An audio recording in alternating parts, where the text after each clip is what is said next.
Ay, good evening everyone. Ayan po, ipiplex ko po sa inyo ang aming trabaho sa ngayon.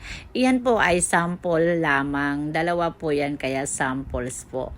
Ayan, gawa po yan ng isang company. Tapos ay pinapasample po kami, tigit-tigisa sa amin. Kaya ayan, ginawa po namin para maisubmit na po yan kinabukasan. Ayan, minamadali ko po yan, in overtime ko po.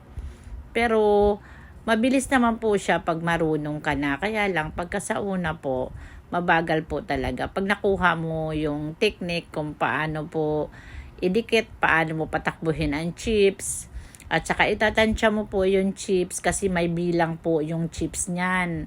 Hindi po pwedeng basta-basta lang dikit ka ng dikit kasi may bilang po sila.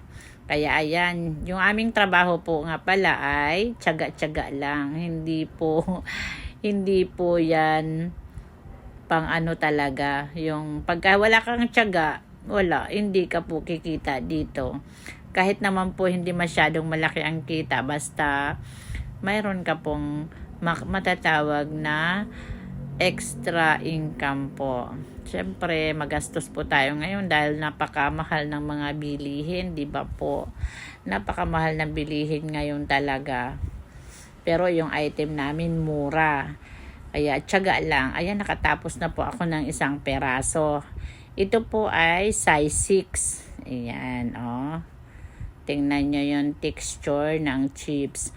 Pagkatapos po niyan, pupunasan po namin ng glue. Ayan. Para po tumibay po yung chips.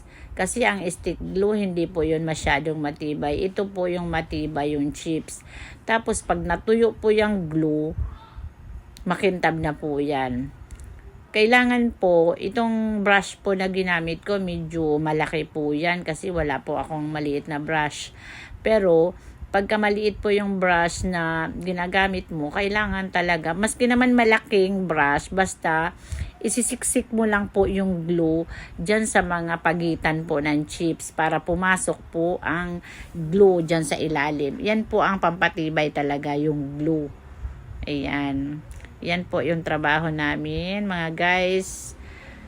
Pagka hindi ka po matyaga, hindi ka po gagawa talaga niyan dahil mabagal po gawin. Ayan. Dati po, yung trabaho po namin, medyo kumikita po kami niyan eh. Ngayon hindi na. Kasi napakamahal na po ng materialis. Sobra po 50% ang itinaas ng materialis namin. Pero ang aming produkto po ay hindi